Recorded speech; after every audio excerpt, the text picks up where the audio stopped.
Warm wishes to everybody. నమస్తే doctor. ఇప్పుడు ఒకే patient 3, 4 రకాల గుండె సమస్యలతో వస్తే, దానికి మీరు ఏ రకంగా ప్రొసీడ్ అవుతారు? ఒకే సెట్టింగ్ ఆపరేషన్‌లో చేయాలి అనుకుంటే. The question ఏంటంటే వాట్ ఐ అండర్‌స్టూడ్ ఈస్ ఒకవేళ ఒక గుండె ఆపరేషన్ సంబంధించి ఒక పేషెంట్ మన దగ్గరికి వస్తే రకరకాల గుండె ఆపరేషన్లు ఉన్నాయి కదా! ఒక్కొక్కరికి వాల్వ్ మార్చాలి, ఒక్కొక్కరికి బైపాస్ చేయాలి, ఇంకొకరికి పుట్టుకతోనే హోల్స్ ఉంటే క్లోజ్ చేయాలి. ఇలా రకరకాల కండిషన్స్ వచ్చినప్పుడు we will do separately. Either mitral valve replacement ఒకసారి స్టెనోటమీ చేసి చేస్తాం. లేదా బైపాస్ అంటే ఒకసారి చేస్తాం. కొంతమందికి వాళ్ళు వచ్చిందేమో mitral valve డిసీజ్‌తోనే వస్తారు. వాళ్ళకి యాంజియోగ్రామ్ చేసినప్పుడు కొన్నరి ఆర్టరీస్ కూడా బ్లాక్ ఉంటాయి. అందుకని ప్రతి పేషెంట్ అబోవ్ 40 ఇయర్స్ మనం కొన్నరి యాంజియోగ్రామ్ చేస్తాం. Only to load or detect coronary artery disease అన్నమాట. సో, అటువంటి వాళ్ళకి మనము ఒకే సెట్టింగ్‌లో అంటే ఒకసారి స్టెనోటమీ చేసి mitral valve రీప్లేస్‌మెంట్ చేయొచ్చు. అదే టైంలో బైపాస్ ఆపరేషన్ చేయొచ్చు. ఈరోజు మనం ఒక పేషెంట్ గురించి మనం ప్రెజెంట్ చేస్తున్నాం. అతని మాటల్లో అతన్నే. ఈ పేషెంట్‌కి మనం చేసిన ప్రొసీజర్స్ ఏంటంటే, స్వతంత్ర హాస్పిటల్ రాజమండ్రి కంబాల చెరువులో భగవంతుడి అనుగ్రహంతోటి మా టీమ్ మాతోటి చేసింది ఏంటంటే, ఆ పేషెంట్‌కి mitral valve replacement, bypass surgery, తర్వాత అతనికి పుట్టుకతో ఉన్న ఒక హోల్ ఏట్రియల్ సెప్టల్ డిఫెక్ట్ అంటే ఏఎస్‌డి క్లోజర్ 3 జరిగాయన్నమాట. అతని మాటల్లో అతన్నే వింటామా? మీరు సర్జరీ చేయించుకోకముందు మీ పరిస్థితి ఏంటి? ఇప్పుడు మీరు 1 ఇయర్ అయింది కదా సర్జరీ జరిగి. ఇప్పుడు మీ డైలీ జీవితంలో ఎట్లా ఉంటుంది సర్జరీ అయిన తర్వాత ఈ 1 ఇయర్? నమస్తే అండి. నాకు సర్జరీ జరిగి 1 ఇయర్ అయిందండి. సర్జరీ చేయకముందు మాత్రం నేను చాలా బాధపడ్డాను. అంటే బిఫోర్ 1 ఇయర్ అంటే 2004, 2003 కానించి 2024 2024 నుంచి నేను చాలా సఫర్ అయ్యాను. చాలా హాస్పిటల్ తిరిగాను.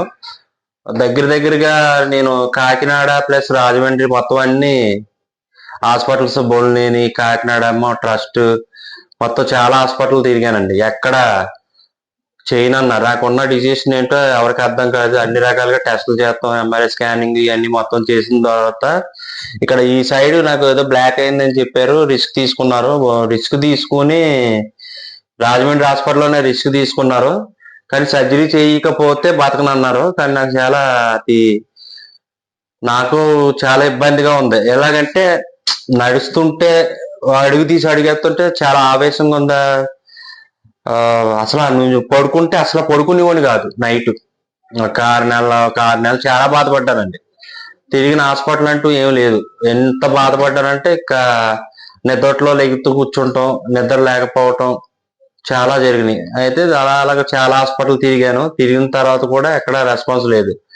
బోల్నేలో కూడా చేయను అని చెప్పేశారు. అదే కూడా నేను బెంగళూరు సిడి సాయి హాస్పిటల్కి మెయిల్ పెడితే వాళ్ళు ఈ రిజల్ట్ అని చూసి ఫైల్ రిజల్ట్ చేశారు.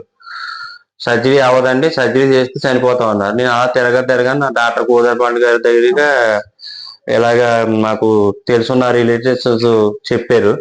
చెప్తే ఆయన ద్వారా నేను వచ్చాను. డాక్టర్ గారు చూడగానే బాగానే ఉంది. అసలు నేను వస్తామే ఇక్కడికి కరెక్ట్ గా మైనస్ లోకి వెళ్ళిపోయిందండి. మైనస్ లోకి మీరు వెళ్ళిపోతే ఇక బతకడాన్ని ఇక్కడే తీసుకెళ్ళిపోమన్నారు. ఇక్కడే కరెక్ట్ గా జనవరి 16 ఎప్పుడు ఎమర్జెన్సీలో జాయిన్ అయిపోయాను. చెప్తే డాక్టర్ గారు ఉన్నారు కానీ ఊళ్ళో లేరు, బయటకే లేరు. తర్వాత డాక్టర్ గారు వెంటనే సర్జరీ చేశారండి. ఒక 10 days లో మొత్తం అన్ని 16 నాకు ఒక 10 రోజుల గ్యాప్ లో జనవరి 17 ఎప్పుడో పడిపోయాను కనుమ రోజుని. అక్కడ నుంచి జనవరి 28 సర్జరీ చేశారు సార్. మొత్తం టెస్ట్లు అన్ని చేయించేసి నీకు సర్జరీ చేస్తాను ఎలా ఉందంటే, నాకు చేసింది చాలా మేజర్ సర్జరీ అండి. నాకు లోపల ఒకటి కాదు 4-5 ఆపరేషన్లు చేశారని చెప్పారు సారు.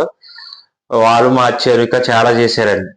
కానీ చేసినా సరే రిస్క్ అన్నారు. సార్ కూడా చెప్పారు రిస్క్, కానీ నువ్వు బతుకుతావు అన్నారు. కానీ మా ఇంట్లో వాళ్ళు కానీ ఎవరు కానీ మా స్టాఫ్ కానీ ఎవరో కష్టం అన్నారు. ఎందుకంటే నాకు ముందు తిరిగిన హాస్పిటల్లో బట్టి నాకే అర్థమైపోయింది నేను బతకనని అర్థమైపోయింది. కానీ ఆ భగవంతుడిలాగా నాకు ఈయన వచ్చి సర్జరీ చేశాడు. సర్జరీ చేసిన వల్ల మామూలుగా బతికేశాను. చాలా బాగుందండి. ఇప్పటికి నా పని నేను చేసుకుంటున్నాను. ఒక సంవత్సరంలో చాలా మార్పు వచ్చేసింది. మొత్తం ఎంత మార్పు వచ్చిందంటే ఇక నిజంగా అని చెప్పలేనండి. కానీ హార్ట్ ఆపరేషన్ అన్నది అందరూ భయపడిపోతారు ఓపెన్ హార్ట్ అంటే. కానీ అది చాలా నేను కూడా భయపడిపోయాను. నేను సార్తో చెప్పాను, నాకు వద్దు సార్, నాకు వద్దు సార్, నాకు ఏదైనా స్టంట్ లాంటి చేయండి, లేకపోతే వెనకాల ఏమన్నా సర్జరీ చేస్తే బాగుంటుందేమో అంటే, నీకు అవదమ్మా అన్నారు, నీకు చేయాలన్నారు. కానీ ఓపెన్ హార్ట్ సర్జరీ అంటే చాలా మంది భయపడిపోతారు. కానీ అది పెద్ద ఏం చాలా సింపుల్ గా చేశారండి ఈయన. సింపుల్ గా వారం రోజుల్లోనే రికవర్ అయిపోయాను.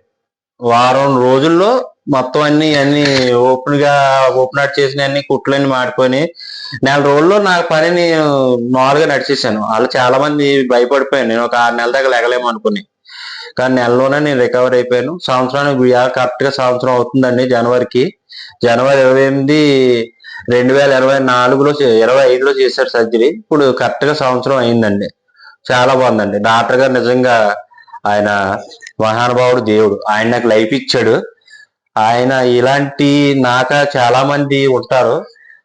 దయచేసి ఏమన్నా షేర్ చేయండి, ఇది షేర్ చేసి అందరికి పంపించండి. ఎందుకంటే చాలా మంది తెలియక డబ్బులు పాడు చేసేసుకుని రకరకాలుగా ఇబ్బంది పెట్టేస్తున్నారండి. లేని వాళ్ళు ఏంటి, ఉన్న వాళ్ళు ఏంటి, ఎవరన్నా హార్ట్ సర్జరీ అంటే భయపడిపోతున్నారు. అలా కాకుండా చాలా మంది ఈయన దగ్గరికి వస్తే ఎలాంటి వారైనా సరే 100కి 100% బతికిస్తాడు. ఎందుకంటే నేను చావు దాకా వెళ్ళి వెనక్కి వచ్చిన వాళ్ళు చెప్తున్నానండి.